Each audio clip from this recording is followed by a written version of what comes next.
All righty, traders, happy Halloween and welcome to our October 31st end of month, last day.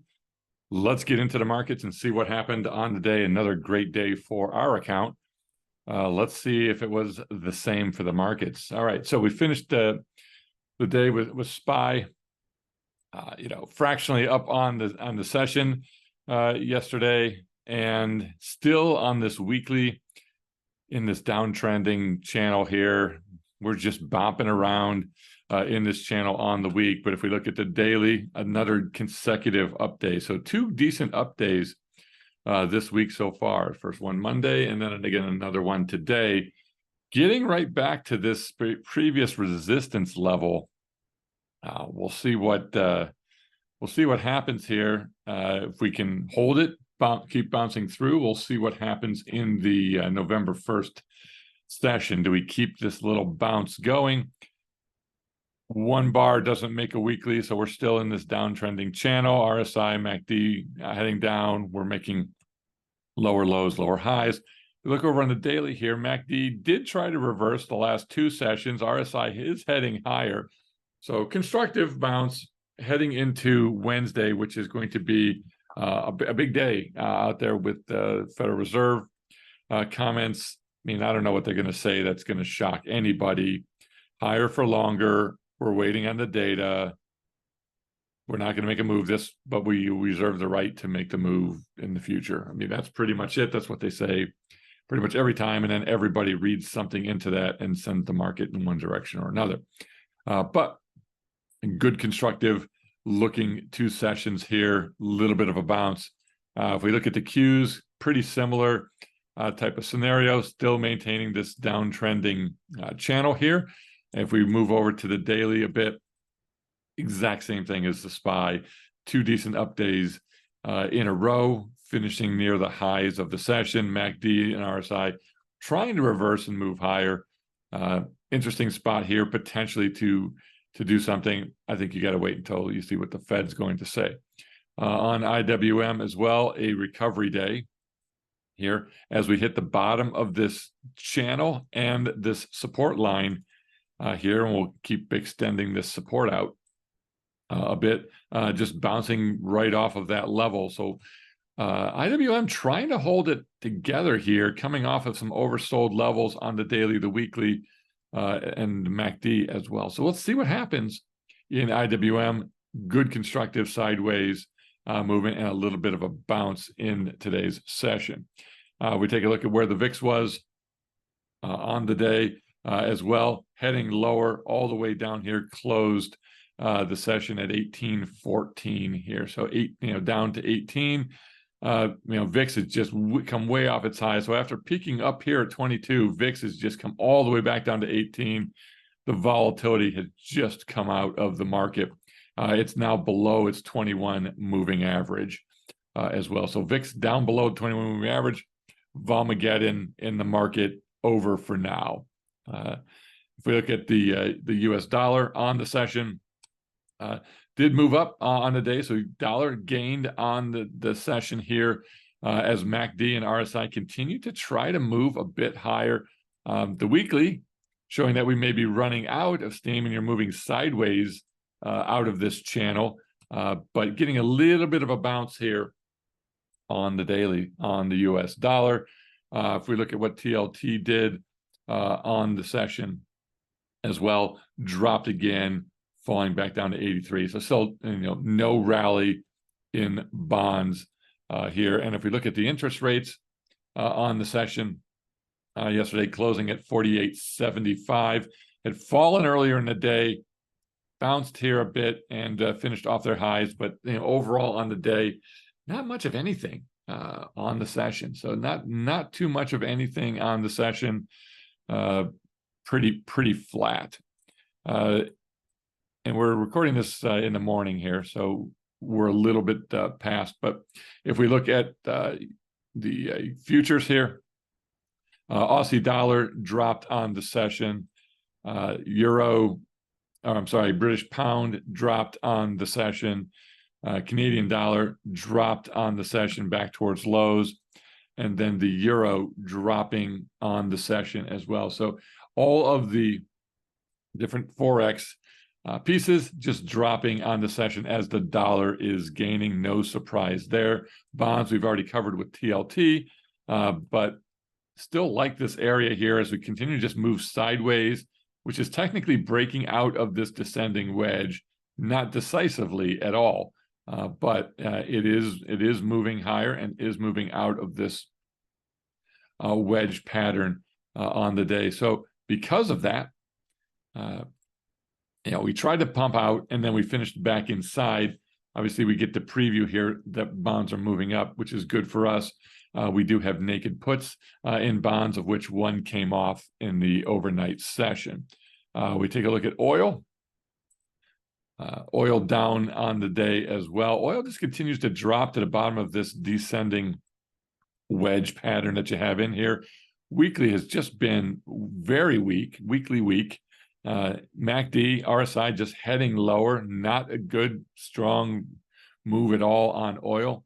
And then on the daily here, getting closer, but we're nowhere near oversold levels on oil. I'm just surprised at the move on oil. You got all of this conflict going on in the Middle East. You got a lot of Iran saber rattling over there. Does the conflict expand beyond the Israel-Palestine issue? You're seeing a lot of attacks on U.S. bases. Iran, again, just ratcheting up the rhetoric. It's not putting any pressure on oil to move higher, which to me is absolutely surprising. And inventory levels are very low. You have Biden draining the Strategic Petroleum Reserve down to just a week's left in our reserve for some political purposes, and they have not really filled it. Now they're filling it at higher prices, even though Janet Yellen mentioned something about 60 or whatever. I think that's just crazy. But poor decisions on the administration, draining our reserves, national security issue.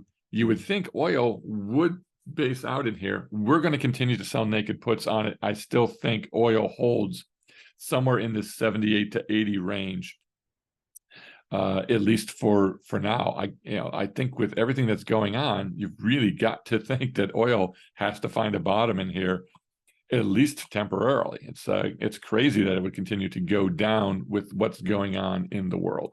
A lot of geopolitical stuff going on. All right, let's take a look at gold. Gold's just been running a bit out of steam here. A couple sessions ago, it hit the 2035, 2037 area here, and has just tailed off the last couple sessions as it comes off of an overbought territory. MACD on the daily heading down. RSI is heading down. Even though the weekly is still strong move, I think it's great to see gold moving sideways here. This is perfect for our strangles. In fact, I believe we have a gold strangle coming off overnight as well. So another winner that will book in the November 1st session. And I know just quickly, a quick look at sectors on the day. You had XLK moving up. You had XLY moving up nicely.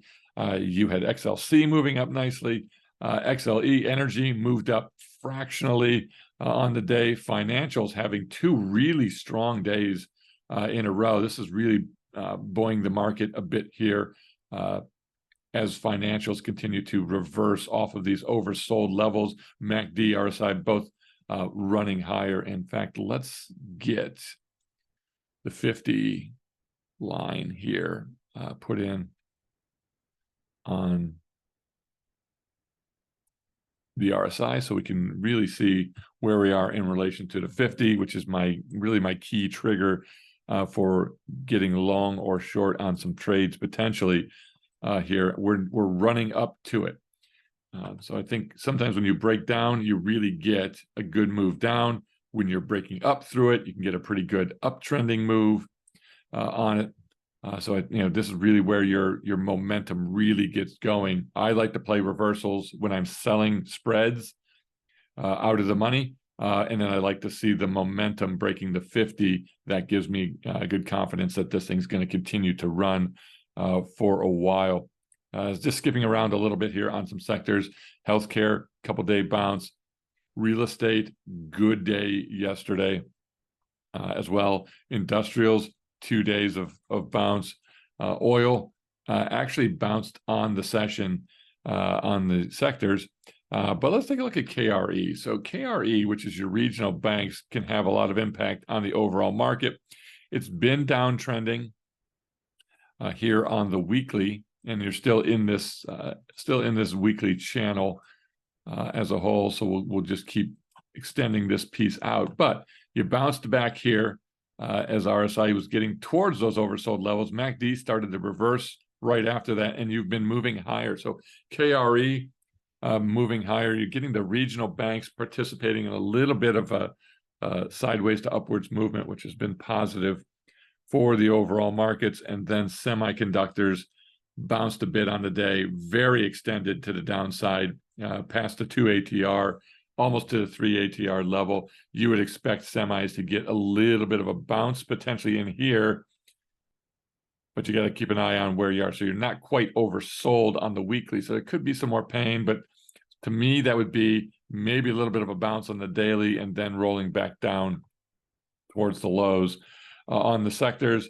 And if we look at what some of the individual stocks did yesterday, Apple up fractionally on the day. Microsoft gapped up a bit, pulled off its highs, but still up on the session. Amazon here also running up for a third straight session after earnings. So Amazon now trying to fill this gap. We'll see if this continues to book some gains in here as we await other economic data that's coming out. So we'll keep an eye on everything that's going on, but overall doesn't look terrible. And if we look at today, we've got ADP, non-farm employment coming out this morning. And then we've got ISM PMI this afternoon, and then Fed funds statements this afternoon. So lots of data to take a look at today, which could move this market one way or another. We'll see how it all starts to shape up as you go. All right. And then let's take a quick look. Meta down on the session. Google really hanging in there with a pretty nice bounce on Google. I think the 3-day rule is passed. You're overextended here. You're almost still at the 3 ATR on the day. I think it's not a bad thing to nibble at Google here. I don't know that I would be buying anything, but I think selling a call spread potentially in here, or I'm sorry, a put spread in here would be a good opportunity on Google. You got NVIDIA with earnings coming up. It was down on the session, trying to hold on for dear life at the bottom of this, head and shoulders, pretty evident head and shoulders pattern. It's just hanging on this 400 for dear life. We'll see what happens. Does it get a follow through here, or do we break down on NVIDIA? And then Tesla bounced on the session, very oversold. Are you going to get some kind of follow through on Tesla? My guess is probably yes. It is very overextended, well past the 3 ATR and the 2 ATR moves. I think a bounce is definitely in the cards on Tesla. Now, do we bounce back up here, hit this support level that flips now to resistance? And then does that send us even lower on Tesla? I think that's a good bet potentially, but I think before that happens, we get a little bit of a bounce in it, and then maybe find some resistance in here, and then we tail off. On Tesla, let's take a look at how we finished the month in our portfolio. So in the main income navigator portfolio, on the day, we ended with our delta at 430. Theta at 1686. So theta still solid, came back down a little bit, which is what we are okay with in here. Net lick rallied again, another huge net lick day up to 320, so $8,000 more. We have increased our net lick $19,000 in 2 sessions. So we've gone from 301 to 320 in 2 sessions. This is why, again, for all those out there, oh, but net lick is all that matters. That's what really matters. You know what? If your realized gains are positive, your net lick's going to take care of itself. That's why I don't worry about day-to-day fluctuations in net lick. But hey, we'll take $20,000 net lick increase in 2 sessions. Doesn't mean a whole lot of anything, except that our net lick is up, which is fantastic. All right, so BP dropped a little bit more, down to 78. So BP starting to come into line a little bit. We want to get this thing under 70 here in the short term. And we picked up $125 on the session. That was through a 0 DTE trade. I went in half size, didn't get a chance to put the other half on. It went perfectly in our direction. We closed it for a 50% winner on the day, $125. But added that to the kitty, and we ended the month up $15,748 on the month. So $15,000, $748 month here. 5.3% increase or gain in realized income. And then our net lick jumped $28,000 on the month. So a $28,000 net lick increase on the month, almost a 10% range. So again, if you want to, you can make headlines out of, hey, we ran up 28%. We had a 10% up month. If we look at what the SPY did for the month, it's down 2% in the last month. So SPY was down 2% this month, while we were up 10% in our value. So we outperformed SPY by 8% this month. So this stuff works, folks, and we do even better. We work great in positive months. We work even better in slightly down or weaker months.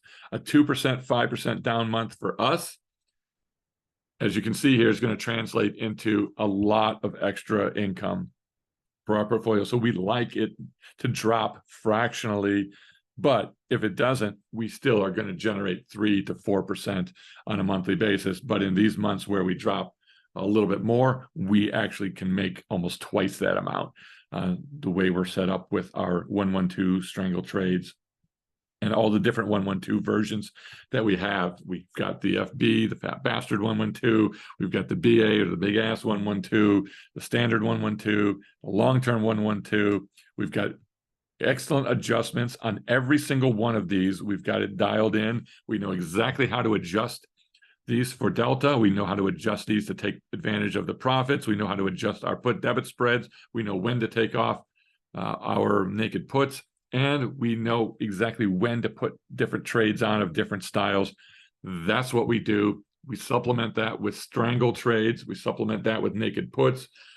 We get into a lot of other futures. This stuff all together really works, folks, and that's what you're seeing here. If we take a look at the small account, how did we finish that month? Delta and Theta perfectly in line. Our net lick here also jumped up almost 7% on the month to new all-time highs in the small portfolio. So this thing's up fantastic right now, almost a 50% year in the small account, starting around $10,000, almost 11. I think when we got here, because we started with $10,000 in November. So this thing is up fantastic. If you're running a small portfolio for yourself, for kids, what have you. So this is exactly what my kids are doing as well. Not bad to make $5,000 a year, and the year's not even over on a $10,000 account. Okay. All kinds of great stuff going on. We made $488 in realized income, 3.4%. So we absolutely hit our 3% goal for the month. And then let's take a look at the IRA. So this is one of the IRA accounts that we trade in the Income Navigator service. Our net lick, or I'm sorry, our Delta, almost absolutely flat. Theta doing fantastic where we want it to be. Another up net lick day. So again, new all-time highs. We started this January 1 at 200,000. Okay, we are up to 238, and that's after a $10,000 minimum required distribution this year out of this account. So technically, we're up even more than that. BP dropped even further here, back down into the 60s. Good to see. Love where we are set up. We had a great month. We pulled in $12,340 in realized income in this IRA, which is 5%. So we had a 5% month, and that's pretty much exactly where the net lick ended up as well, a little over 5%. So not bad, earning 5% a month in an IRA where the market dropped 2% and bonds stunk.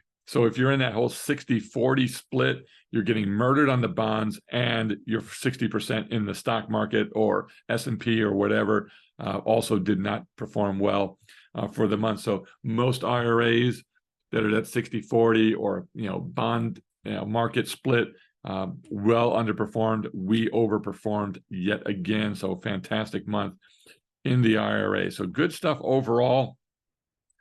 Here, we're excited where we are. Can't wait for November to kick in. And we've got 2 winners already for November 1st that kicked in after the market closed.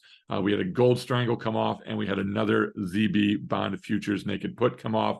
So we'll just continue to generate some cash. If you like this and you get something out of it, go ahead and click that like button. Please go ahead and subscribe. We did a 0 DTE covered call credit spread yesterday. Like I said, I half sized it, couldn't get into the other half, so we took the 125. It's the only thing we closed on the session. Ended up pretty good. We are now up $74,000 on the year, and that's after 2 terrible months where we got murdered on 0 DTE strategy that we were doing in April, and in March we got beat up on a couple gold strangles that we got stopped out on. So we had 2 losing months in there, and we're still up $74,000. We started the year at $250,000. So at 250, we're up 74 grand. That is a 29.6, almost a 30% year so far. And we got 2 full months to go. Plenty of stuff that's going to happen. We expect to add to that value there. So there's where we are. If you like this, go ahead and click the like button, as I mentioned. If you want to follow what we're doing and keep up with us, you want to hit that 30% a year without doing crazy day trade stuff, without doing some crazy things with naked puts or with long options or with whatever you're doing. Okay, come and trade with us. We're not trying to get, generate 10% a month. So if that's your goal, we're not the service. If you want to generate consistent 3% a month, which is 30+% a year, unless we drop, and then we can make 40, 50, 80% like we did last year. You definitely want to get into the Discord, find out what we're doing, join up. We'll see you then. Everybody take care. Happy Halloween. No tricks, but plenty of treats for the month. Take care, guys.